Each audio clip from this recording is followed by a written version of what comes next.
There you Hello, go. everybody. Hello, Dr. Kirsten. So happy to have you here with me Hi. today. And while I'm going to be looking at my screen just for a moment as I try to go live on Instagram as well. All right, I think we are live every Yay. place. Woo! YouTube, Thumbs up. Instagram, Facebook, and maybe LinkedIn. We'll say maybe. All right, guys. All right, so we're going to go ahead and get started. Hello and welcome to Live with Leslie. I'm Leslie Bytel, and I'm genuinely delighted to have you here with me today.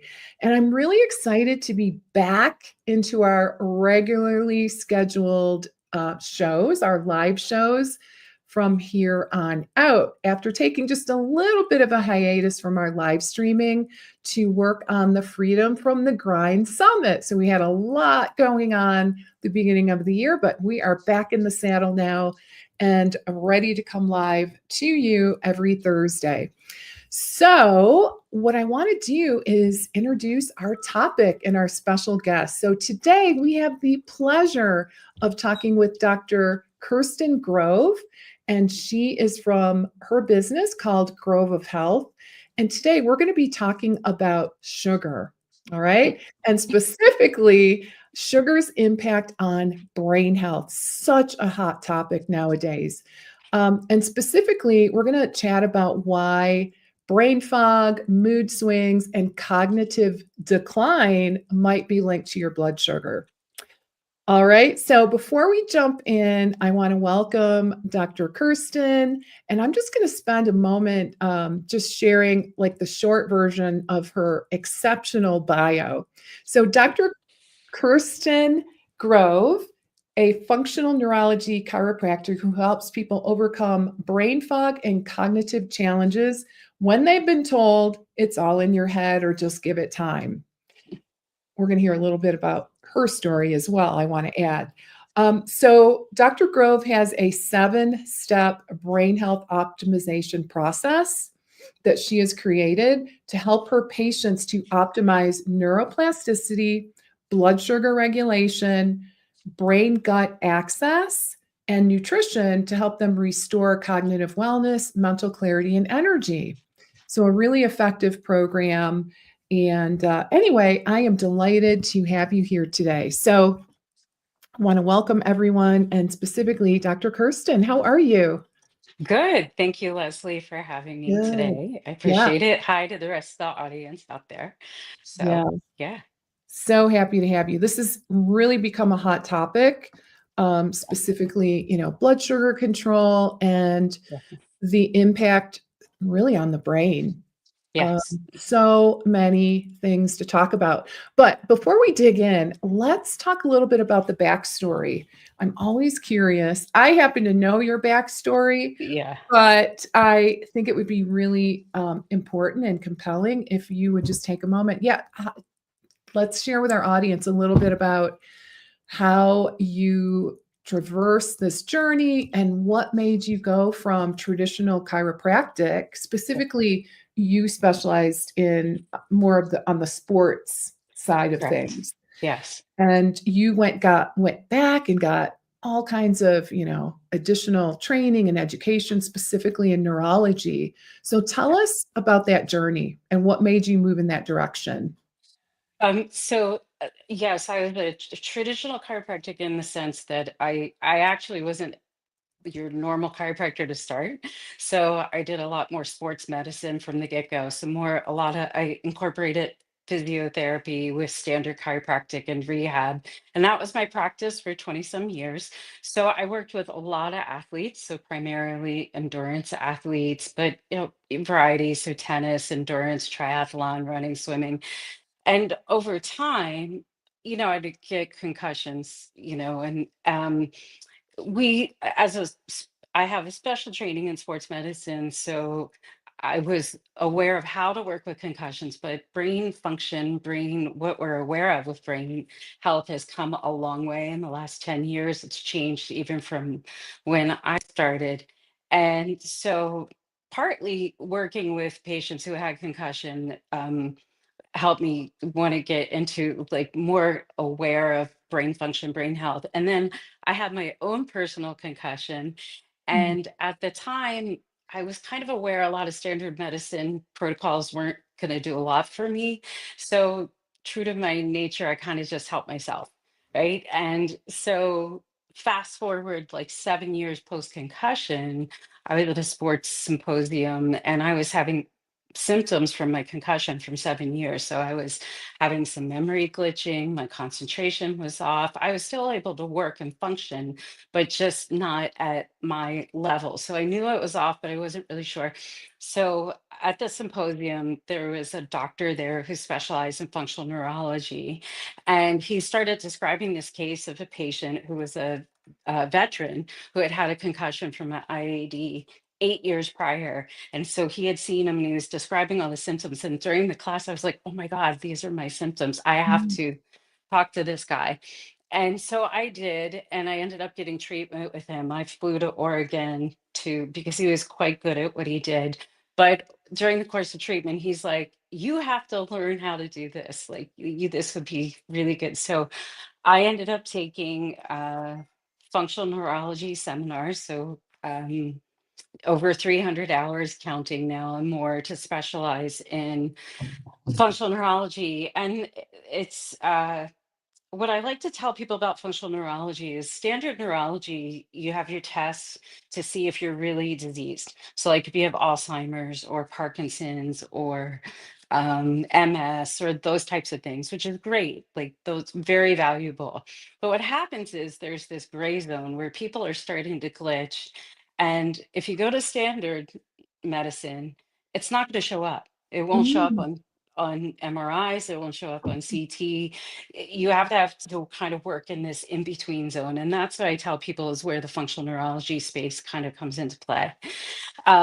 So as I was doing that, and I've learned, and brain health, I really am, as a chiropractor, I was very much a proactive, let's try to get to things before they get really bad type of practitioner. Like, I always would tell people small problem, easy to fix, big problem, it's going to cost you a lot more time and money, harder to fix. It's the same with your brain health. So I'm very much into prevention type work. So that this is kind of in between that of getting to people before they're like Alzheimer's or dementia, trying to catch people in those stages prior where you're starting to glitch and your function, you're like, something's wrong. I don't know what's wrong. Your doctor just looks at you like you're nuts.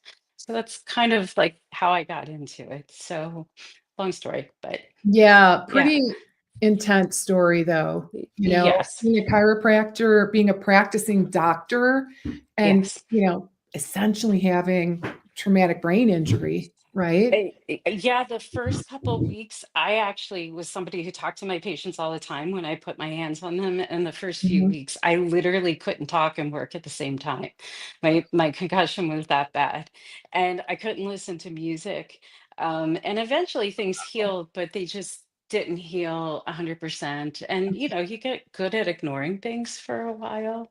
It kind of becomes Um, your new normal, right? Like, right, right. And so going to the sports symposium was a godsend for me because it introduced me. One, it helped me, it fixed what residuals I was having. And mhm. two, it then opened my eyes to be able to help other people doing this as well. So, Yeah. And yeah, concussion is so common. it is. My gosh, It so, is. so common. It's crazy and Eh, so yeah, just yeah. can happen in a flash. The number one cause of concussion is falls, and mine was a freak fall. Like literally How stupid did you fall outside feel? my clinic. I was walking literally outside my clinic like I had done 100 times before. And I Mhm, guess I was walking at a slightly different angle, and my shoe caught a sidewalk that was raised. And mm. instead of like throwing me this way, it literally basically slammed me to the ground, and basically my jaw and knee hit at the same time before I got my hands down. So, and what was interesting, I went to the ER and they're like, you don't have a concussion because you didn't black out. And in my brain damaged state, I looked at the MD and said, you don't have to black out to have a concussion because so anyway, I even when I was off kilter, like Yeah, I yeah, knew you that knew that. that was You wrong. knew You Yeah. knew something So was wrong. and that's the hard part is they're not trained in everything, right? And Right. you can't expect of them to know everything. I don't know everything. So Mhm. but yeah, falls are the number one cause. And I've had plenty of patients who've had freak falls, not even sports, and end up with concussion. Car accidents are Oh, another one. that's a So scary one. yeah, and especially right now, it seems like people are driving crazier and crazier, at least in our Oh, area yep, anyway. distracted. Yeah, I'd love to hear So from our audience. Anyone here, have you yourself had a concussion or any kind of traumatic brain injury or a family member?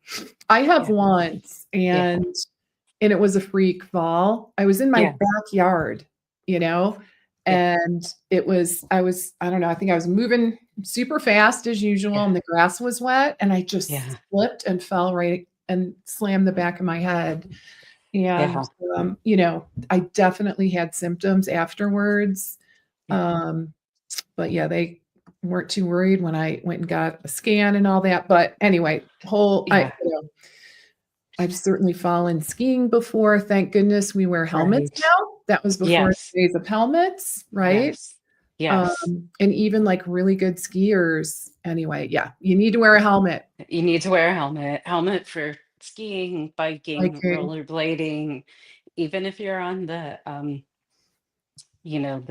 just wear the helmets for your Yeah, head. even if you're really good at it. Yes. I know a friend who literally is an expert skier, runs the ski, is like Yeah. head honcho at the ski resort and, had a horrible ski crash, Yeah. a few years ago. So anyway, all right, so let's get into the topic of the day, which Okay. is, talking about blood sugar. So, nowadays of course, we hear, blood sugar, Yeah. not, of course, we know not great for, that midsection adiposity, Yeah. right? Yes. So Yes. I think most of us have an awareness around that, Yeah. but can you explain the connection between sugar consumption and brain function? So that is not something that we typically ponder. No, and so basically, it kind of like everybody understands how blood sugar, if it spikes, how you might feel kind of like, yucky and diabetics. Everybody understands the whole diabetic type thing. Mhm. But what people don't realize is, for one, your brain uses a ton of glucose. So it's 2% of your body weight. I think it's like 18 to 20% it needs glucose, right? So it chews a lot of glucose. Um, and with that, your brain's very smart because if you're running low, it's going to tell you like, oh, I need some instant energy. I need some sugar. I need to get some, fuel in there. um, but basically, if your blood sugar isn't stable and it's kind of dropping highs and lows, you don't even have to be a diabetic. You could be going like maybe it runs normal and your blood sugar's 100, but then you eat something, it spikes to 160 and then comes back down to 100. Now, Yep. you're not necessarily diabetic, but what those spikes do is it triggers inflammation in the brain. It affects your blood brain barrier. It affects the different structures in the brain, especially over time. So if it's a little bit, not so big a deal. But if you Mhm. have this subclinical level where your blood sugar is going up and down and you're not really that aware, over time, it's going to start creating longer term issues. So things that maybe people think about that are common, but they are a brain function issue, which is if you're getting mood swings. Well, that's because it's actually affecting how your brain's working. So Mhm. sugar causes mood swings, causes you to be anxious. People don't Mhm. understand that sometimes anxiety is associated with the sugar. And so those are like, or you get fatigue, mental fatigue, mid part of Mhm. the day, later part of the day. That's actually associated with blood sugar. And all of those things are all pieces of how your brain is functioning. And I think people don't always think of it in those Mhm. terms necessarily, but it's actually a brain function issue. And it's what the sugar's doing to it.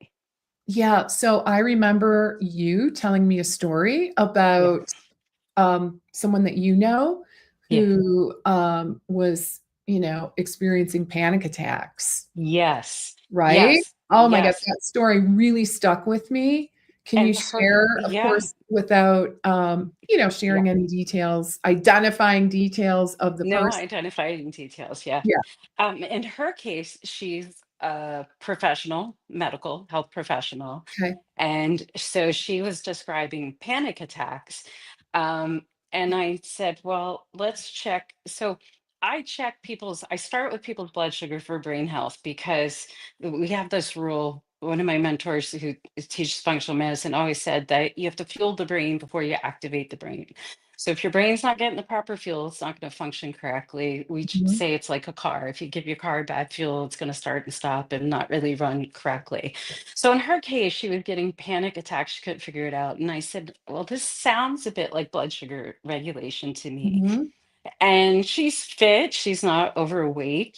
She thought she had healthy nutrition and all that type of stuff. But in her case, she literally would get panic attacks random. And before she would get her mhm, panic attack, she would get some shakiness. And she didn't associate it with blood sugar. So I went through some tests and things like that, and I got her on a CGM. And it turns out in her case, she was hypoglycemic. And actually, mm, what people don't, hypoglycemic is more associated with anxiety.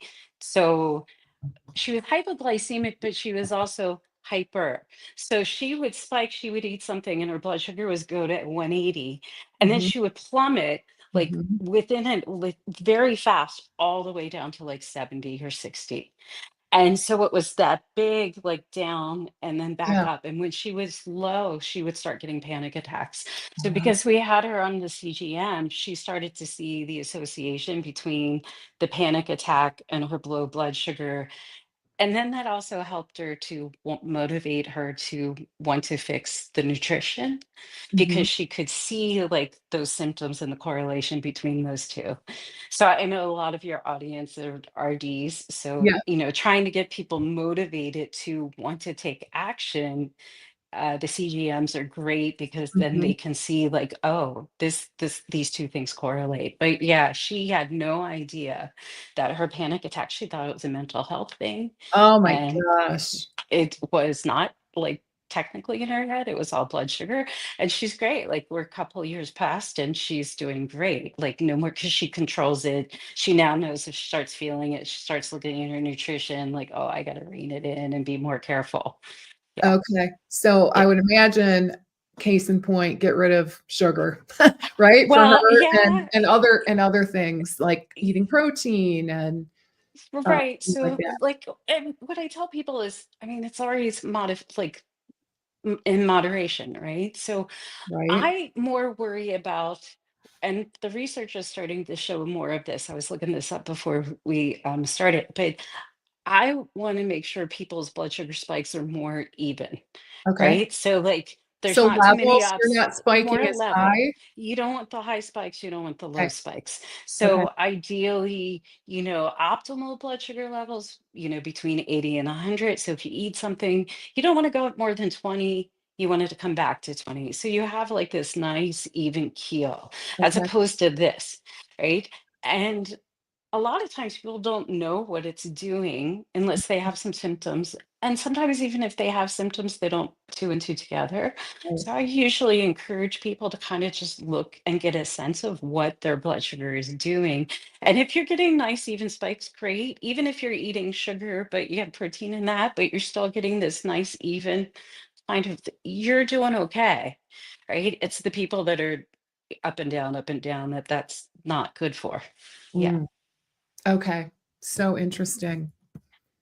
Okay. So, um, I don't know if you have any more examples of maybe some surprising signs that people might be experiencing that are connected to blood sugar dysregulation, maybe specifically, related to brain health.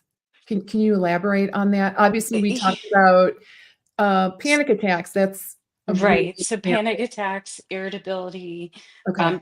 brain fog is in Okay. general related to blood sugar. Mm, I mean, brain fog has lots of causes, but uh, if you're getting mental fatigue later in the day, um, even if you've been eating and you think it's fine, it could be your blood sugar dropping. So then Mhm, you can't concentrate as well. mhm, Or your memory, the other thing that's directly related is memory function. So if you're glitching, a lot of people think, oh, it's because I'm getting older or I'm this or whatever. But the blood sugar dysregulation strongly affects your hippocampus, which is part of the area of the brain that controls memory function. So, like for diet, if you're diabetics, they show that their hippocampus starts shrinking pretty substantially because of the blood sugar dysregulation. But some of the research is also showing that if your blood sugar spiking, even if you're like in normal ranges, it's showing changes in that part of the brain. So your memory function, which then also is concentration, that type of thing. The other part of the brain that gets affected is amygdala, which is mood, right? So depression, some people don't associate mhm. depression with blood sugar, but basically, again, if that blood sugar is going up and down, it can affect that part of your brain, and if it's not controlled, it can make people very depressed. That could be their only symptom, but people don't put those two pieces together. And it does require, someone kind of working with you to figure out like those pieces, because again, some of this stuff has multiple causes. But what I start with is looking at the blood sugar because one, it's a pretty easy thing to start getting people to regulate. It's easy behavior changes, but you know what I mean? Like it's a easy, they can control it, Yeah. right? It's better than having to take a antidepressant type of thing. Oh my gosh. It's a S- gift, s- right? Right, right, Be directed into the root cause versus throwing another exactly. prescription medication into the mix. Right, which has some more of the side effects. Mhm. So those would be kind of more, there are symptoms people are aware of, but they don't necessarily associate it back to like brain health. If Okay. that answered your Yeah, yeah, question, yeah. I think. Okay. So, yeah, it does. So one thing I wanna kind of Yeah, wrap my mind around is, no pun intended there, yeah, is the concept okay, so what I'm taking away yeah. is regardless of whether or not the person has, maybe some of these memory issues, brain fog, maybe some mood challenges, Mhm. anxiety, like your Yeah, friend or, the right. person Panic that was having attacks. panic Mhm. attacks. Um, the approach sounds similar, at least with Mhm. blood sugar, as compared to someone with traumatic brain injury. Is that true? In terms of Yes. that first step, it sounds like that first step is Well, let's rein in the blood sugar. Am I correct there or eh, not? it's the first thing I look at. Okay. Yeah, so not everyone's going to have a blood sugar issue that Okay. has like a brain fog or brain health issue, but it is the first step I look at because if it's dysregulated and not working correctly, that means I'm not getting proper fuel to the brain, Okay. which means then the next couple steps aren't going to work very well. So if I start going to gut brain or brain gut access, if your brain is inflamed because your blood sugar piece isn't working, then me working on your gut axis isn't necessarily going to get you there.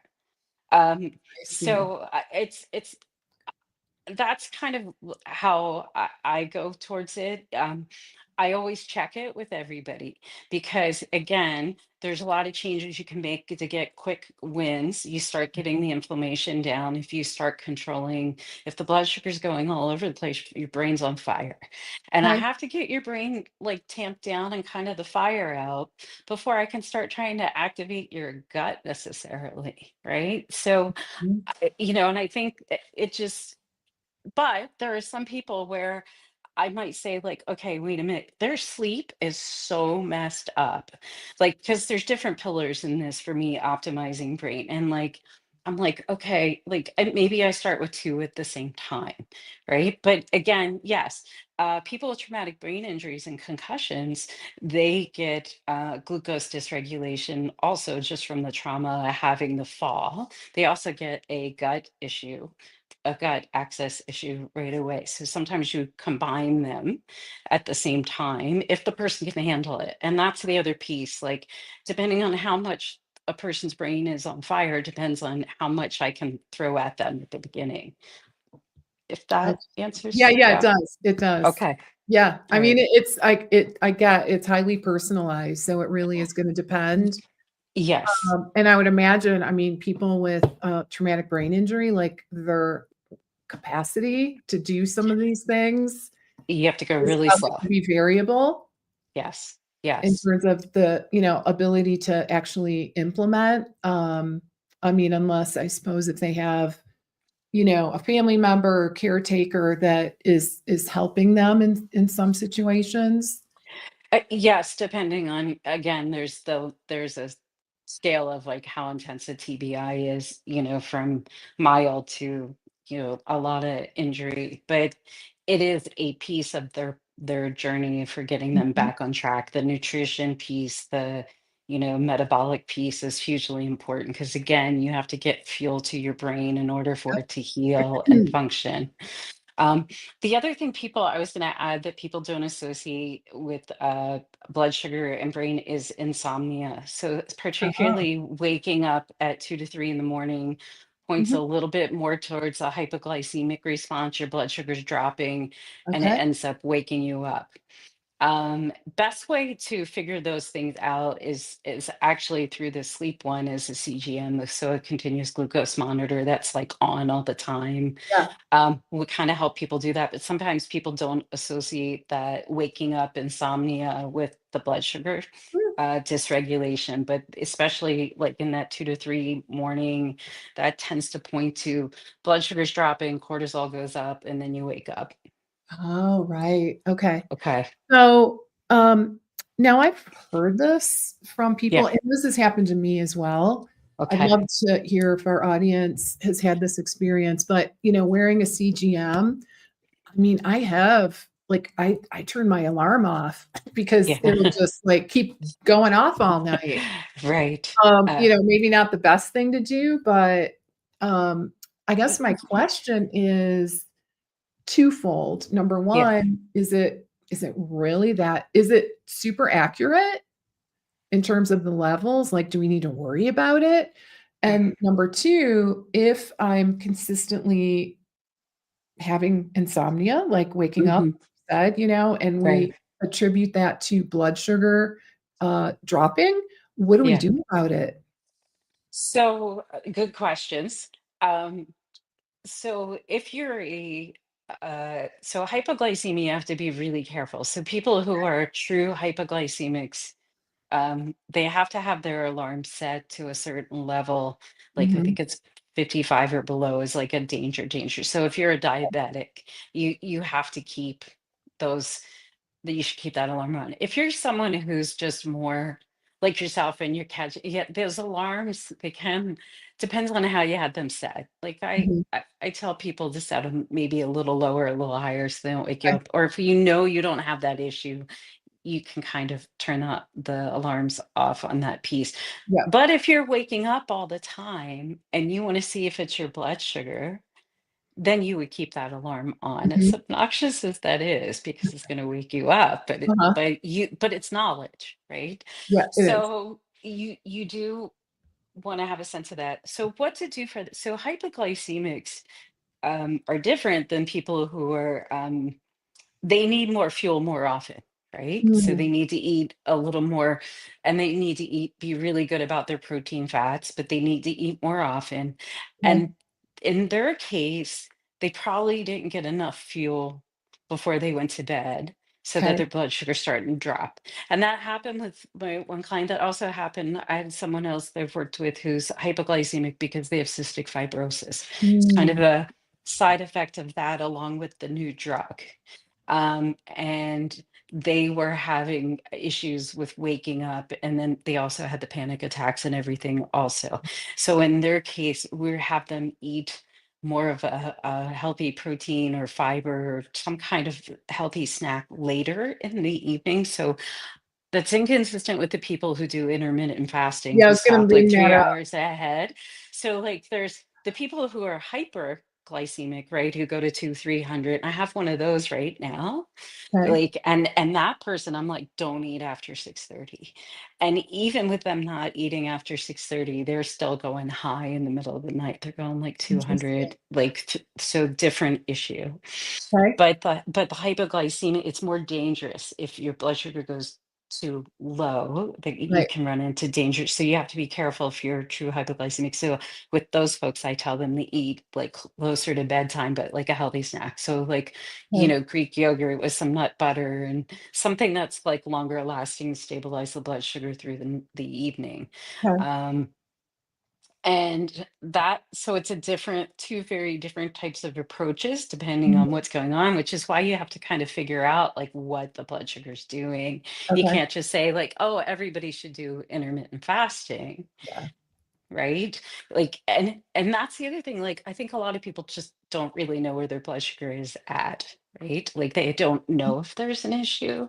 So, if somebody's listening and they get mental fatigue, like crashes in the afternoon, Mhm. well, that's a chance that your blood sugar is not working. If it's not working, then it's not just stress, right? You kind of want to look at it and see what's happening there. Okay. Okay. Yeah. That's so interesting. Um, so like someone who wants to do intermittent fasting, let's just say, Yeah. Yeah. relative, let's just hypothetical, Yeah. healthy, but they do get spikes. They're not Mhm. diabetic, but they do get spikes and crashes. Um, Um, what would you do with that person? Like, would you s- say, okay, skip the intermittent fasting, let's move that eating window to so allow it for late. depends. Yeah, How okay. how far are they crashing to? So if they're I crashing to see. dangerous, like, so like you can go from 160 to 100, and that's a pretty big spike. Wouldn't be okay for someone that. Or are you going to 160 down to 70?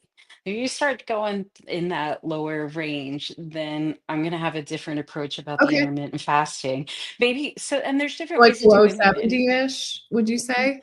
Yeah, so if you're going below 70, you're starting to get in that hypoglycemic danger Okay. zone where I think, and if you're waking up at night, you're starting to have more crashes at night, Mhm. intermittent fasting may not be in your best interest, right? Okay. If you're, but there's different ways to do intermittent fasting, right? There's like the 12 Exactly. hours, they have the common one. And for brain health function, we recommend intermittent fasting a lot because it does help do a whole bunch of things for brain function behind the Mhm. scenes to give it a rest, to give your digestion a rest. And um, have that intermittent fasting. The research supports it. It helps clear out different things inside brain. Um, but like they talk about the 12-3 flex. So like you're 12 out, you eat in a 12-hour window. So like, if you're hyperglycemic or something, maybe you start eating at 7 in the morning, you go Mhm. till 7 and you go to bed at 10, then you're stopping 3 hours before and see how that regulation works for you. And again, it's really individual. Like in general, somebody can take it, but if you're someone with hypoglycemia, I'm way more care. I have to be way more careful if you're Okay. dropping below 70 because that's a very dangerous area to get into for people. Some people going over 300, that's pretty dangerous too. But if Yeah. you're kind of more in those middle ranges, Uh-huh. you have more flexibility of what to Okay. do. Okay. That Yeah. makes sense. Yeah. Okay. So, All right. I like that. yeah. I like how that makes a lot of sense. Okay. So let's talk a little bit then. I think we've talked about kind of the mechanism, right? Yeah. What happens in the brain and Right. how these, spikes and crashes create that inflammation, Yeah. brain on fire, Brain basically. on fire. Not Yes. good. No, not good. Not Not good good. at all. We wanna put a lid on Right. that. All right, so let's maybe talk a little bit about some of the long-term impacts of that, So, and the okay. impact on, cognitive function as Right. we age. So I think one of the things people don't realize is people understand insulin resistance in the body, Mhm. but you actually get insulin resistance in your brain as well. So I think most people don't realize that that's a thing. And if you're getting insulin resistance in your brain, what it means is when the glucose is coming in, your brain's not utilizing, it can't utilize the fuel. Okay. So then it creates this little vicious cycle of like you're going to get more fatigue, and nothing's getting its proper function up there, right? As you get Mhm. insulin resistance. So that's over time, if you're spiking, and the research actually is showing like diabetics. So I'll go back a little bit. Diabetics have a huge increase in developing Alzheimer's to the point where they're calling Alzheimer's type 3 diabetes. Mhm. um, Higher incidence around. So, and that's because of the blood sugar dysregulation that's high. But within that, they're showing research that shows that blood sugar variability has more is more inclined to create dementia than just maybe high blood sugar variability is a higher impact. So if you're spiking a lot, if those folks, they're showing, the research is starting to point to that that's leading towards more dementia. Um, and dementia, Alzheimer's is just one form of dementia. Okay. Okay. So it kind of falls in that bucket. Um, so there's that piece. So you get the insulin resistance. So that goes back to why that would help start leading towards dementia. The other long term is chronic inflammation. And I think everybody understands in this group, particularly chronic inflammation causes all kinds of diseases, but brain function, brain health, diminished cognitive decline. If it's inflamed all the time, fuel's not getting work correctly, you're going to start having more and more issues. So you're going to start having more memory. And the research shows this. Diabetics actually have more memory function issues Mhm. over time.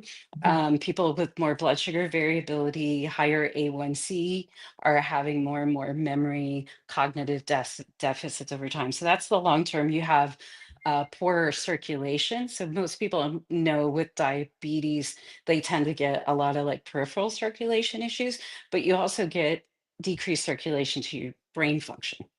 So that can lead to vascular dementia, which is particularly debilitating. Um, and then it also leads to your mitochondria, so your little energy block's not working very well. So long term, it starts affecting all of those pieces of your brain. And typically, again, my goal is brain health optimization. So I really don't want people to end up in dementia, or do as much as we can to minimize that or extend, like if you're going to end up with it, like maybe it's way way down the line and not as early, if Right. that, Postpone right. it for sure. Yes, because postpone it or delay, because one, the impact on family, the Ugh. impact on your health, but the impact on the caregivers, people's ability. I've been in memory care units with family, with in-laws, Mhm. and I was fortunate. My in-law didn't end up there till they were about 101. It's pretty long, but they never ate sugar. I will tell you, this person like was Oh, so strict and didn't believe in sugar ever. They thought fruit was sweet. So firsthand, like yes, good genes, but this person worked it all their lives. Like they were so strict. I can't be that strict, but wow. they were That's super strict, impressive. which is impressive. But here's the thing for the ladies that are listening. Ladies get Alzheimer's 2 to 1 to men. Oh. Most of the research for Alzheimer's has been focused on men. Hmm. So they don't really know why Go women are figure. getting, yes. So, and in the memory care unit that I was in, Mhm. it was predominantly women in there. I'd say probably 80% women, 20% men in the memory care floors. It's not a great life. So I would Mm-mm. like the ladies and men too, but I would like, us to not end up there. Mhm. Right? So get it, genetics, all that. But the more you can do that, you can control and kind of help yourself along the way. Why not? Right? It's not a like, oh, I'm just going to end up there because my mom did or my dad did. There's things that you can do and control, and that's kind of I want people to have that capability or understand that that's a possibility. I love So that. So yeah, be proactive. be proactive. That's Yes, really exactly. the name of the game. Doesn't have to be perfect, just, kind of Yeah. like get there, Yeah, be uh, mindful, yes, make good yes, choices as much as possible, not yes. perfect, but yeah, I Not think perfect. Yes, being yes, proactive, I think, is really where it's at. So speaking of which, yes. what are some maybe good practical solutions, to help people Uh, better regulate their blood sugar and protect their brains? so I start with, well, do you even know where your blood sugar's at? Like, just anyone listening, have you even checked it? Have you even looked at it? Do you have any of these symptoms? And like, the number one symptom that clinically that I'll ask somebody is, do you experience any change in your energy or um after you eat, or you function Mhm. after you eat? If you do, your blood sugar is not regulating correctly, because you're not supposed to.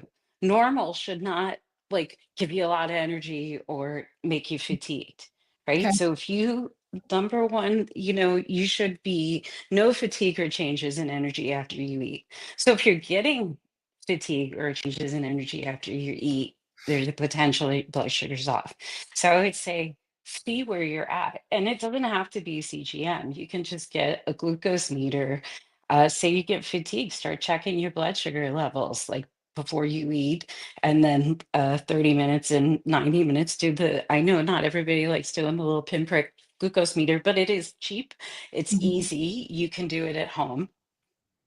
The CGMs now, it used to be very hard to get them, and now you can get them, but you could get one for sensors for a month and just start seeing Mhm. what's happening to your blood glucose. I would say start there. That's first off. Okay. If you don't want to go through all that, and you're getting changes in fatigue or energy, you could start playing with, okay, the standard of don't ever eat a carbohydrate without some kind of protein or fiber, right? Because Mhm. again, to decrease blood sugar spiking, carbohydrates are going to, and even just plain piece of fruit is going to Mhm. potentially start your blood sugar to spike. So, less so, but it can, depending on the person. I've seen people eat healthy food and have blood sugar spikes, which is something like an apple. So you could start doing, like, if you're getting these symptoms, you could start looking at what you're eating and go, okay, well, I ate a really high carb meal and now I feel like crap. Like I'm Mhm. tired, I'm fatigued. So maybe next time, instead of, if I'm going to eat some carbs, let me make sure I have a fair amount of protein and some fiber to go with it. So Mhm. you could kind of self journal. That's like the super low tech way of doing it yourself. But in general, the rules with blood sugar is, you typically, to even out the spikes, you want some fiber and you want some protein, you want some healthy fats. Mhm. And I typically tell people just don't eat carbs without something along with it. So Mhm. if you want a piece of fruit, put some nuts with it. Just kind of make sure you have those combined pieces so that your blood sugar is getting even. But I personally think everyone should just check with the glucose meter or CGM and see where their foods are at, or see what's happening to their body first. Okay. Um, yeah, I love that. yeah. And then what about, like, integrating movement after eating? Oh, yeah, thank Like, yeah, okay, if I'm so gonna go to eat no, that's Mexican, good. I know Oh, I'm so gonna spike. So so there's two ways to do movement. So I'm I'm trained in precision nutrition, which some people like, but one of the things that Dr. Berardi used to talk about all the time was, if you know you're going to eat carbs, exercise, like if you're going to a party, or if you yeah. know you're going to go get exercise in before, Oh, okay. so that it you when you eat that, it's going to burn better. Okay. um so if you're somebody who exercises and you like exercise, that Mhm. works. I have some people, like just recently I have someone that they said they just don't like to exercise, Okay. and I need them to move. So I'm like, okay, so the deal I got with them is just do a 2-minute walk Yeah. to the mailbox and back. So the research supports even doing a quick little movement after you eat Yeah. can help kind of get that regulation and the blood sugar spikes more level. So exercise is huge. And I tell people, like, if you eat something, do you know? Vilpas.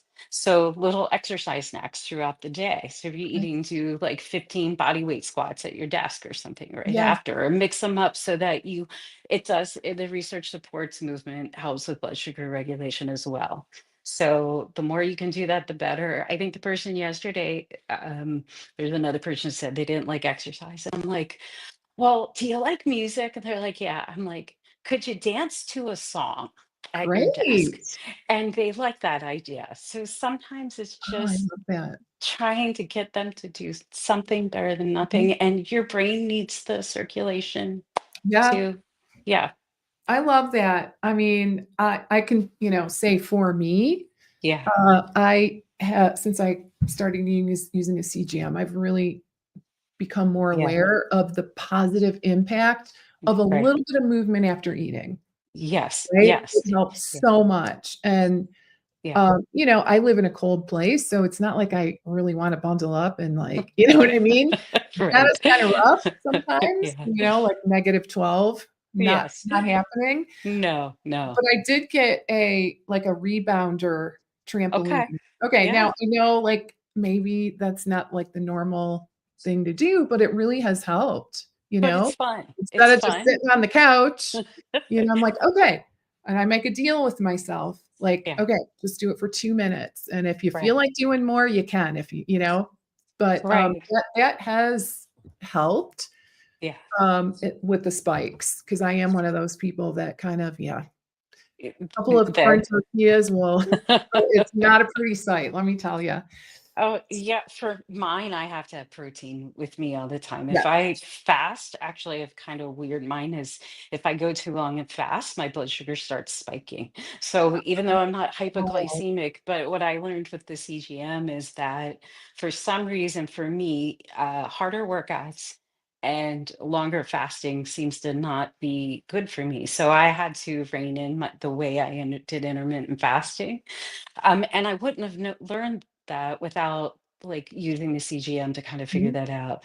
With the rebounder, if you like it and it's fun, it's like whatever works. That's why I was like, well, do you like to dance? Because, who yeah. doesn't, right? Like, so it's whatever you enjoy, because if it feels like a chore, you're not going to do it, Oh my gosh, right? exactly. I mean, It's I like spent 20, well, and you don't yeah, wanna, it should not feel like punishment right, because right, then, you're right. kinda walking that line of, punishing yourself for eating through Yeah, and I want to things that get you don't people wanna away. do. Yeah, and I want to, and I'm not, and all of this, I'm not even worried about weight loss and thing. Even, Mhm. that can be a factor. It's more if you get this regulated and more even keel, then it's easier to do those other pieces. So, I love that. Well, yeah, as we start to wrap up, I could yeah. talk to you all day about this topic. It Thanks. truly is Yeah, it's right up there in the top yeah, favorites of yeah. all time. Um, that said, do you have any kind of final words of wisdom that you would like to share? Any, maybe a first step for someone that is recognizing these symptoms in themselves Um, or a family member? What are your so thoughts? standard, like standard blood work for sure.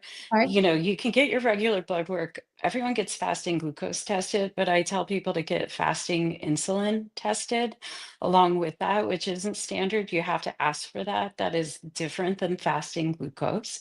okay, The A1C is important to a point, but fasting insulin is more important because it helps you. There's this, it's called an insulin resistant ratio. So you do fasting glucose time your fasting insulin. It's a special formula, but it tells you whether you're normal range, pre-diabetic, or headed towards diabetic range.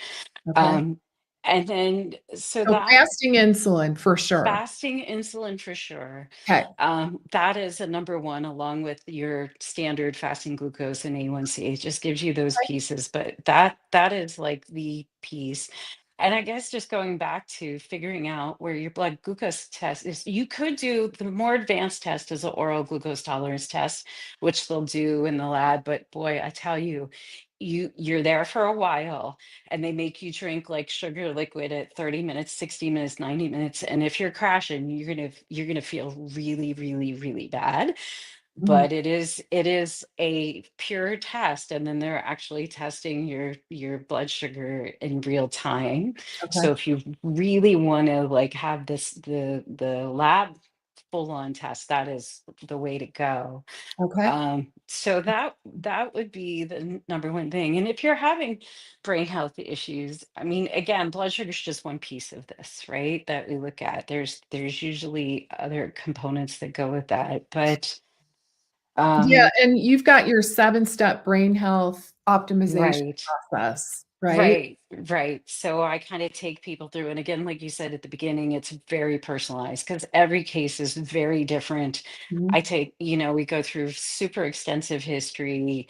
I ask probably way more questions, or as my husband likes to joke, I ask more questions than God. But so I take a really, really thorough history. And it's a key to figuring out what's going to work for that for each person individually. And I know it's the same thing, but I want people to figure out where their blood sugar is first. So start there. Okay, If you're great. good, great. If you're good and that's good, that's one thing you've checked off, right? Okay. And now you can go to, okay, what else could be affecting my function? Okay. So what I'm doing right now Yeah. is I'm gonna share your website with everybody. Okay. So, Yes.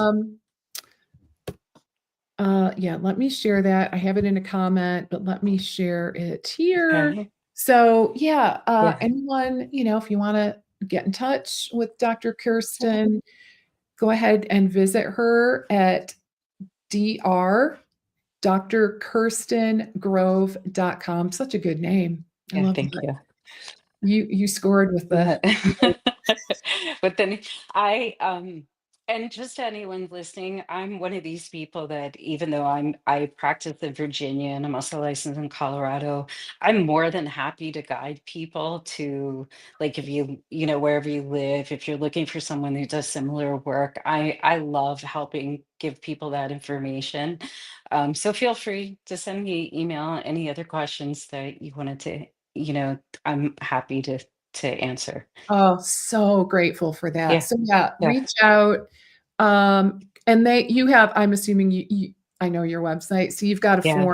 a contact form there, I have a so contact form there on the contact me, and I will look at it, and that's the easy way for me to get back to you. So awesome. Okay, yeah, cool. So, and then before we wrap up, I just wanna take a moment. I also shared this link, and this is so some of you may be aware, the last couple months, I've been running well, actually, last not couple months. I've been prepping for the last couple months, but like the last couple of weeks, yeah. I have the Freedom from the Grind Summit that I did in conjunction with Full Script, and we are wrapping up today. We've got a roundtable event with many of the guest experts.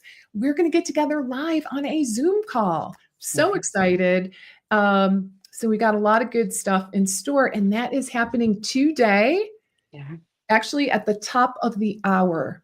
So that would be what, 1 o'clock? I'm on mountain time, 1 o'clock mountain. Was three that o'clock 3 o'clock? Eastern time. 3 o'clock Eastern. Eastern. I have to do all the Yeah, calculations. So basically in about 35 minutes. yeah. So I would love for you guys to join. I think it's going to be a lot of fun, and you are going to get an opportunity to ask questions to our expert panel. So here's the situation. You need to go to the URL that you see on the screen. It's just lesliebytel.com/FFTG summit. So that stands for Freedom from the Grind, FFTG summit. You do have to register for the summit, and then you'll be given the URL to join us for today's call. All right. If there's any confusion whatsoever, we are standing by. So you can drop us an email at lesliebytel.com. If there's any confusion about, oh my gosh, where's the Zoom link? I don't see it. Just drop us a line. But would really love to see you there. I think it'll be a lot of fun. At least I'm planning on having some fun myself. So so please join me. All right. All right. So, and again, here's Dr. Kirsten's info.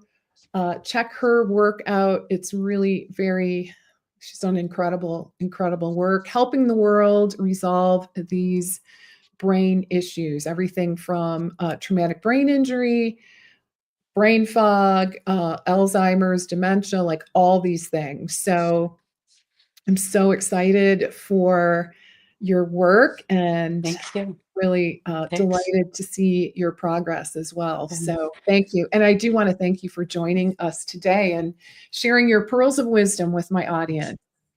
Thank you for having me. My pleasure. All right, guys. So we're going to go ahead and wrap up.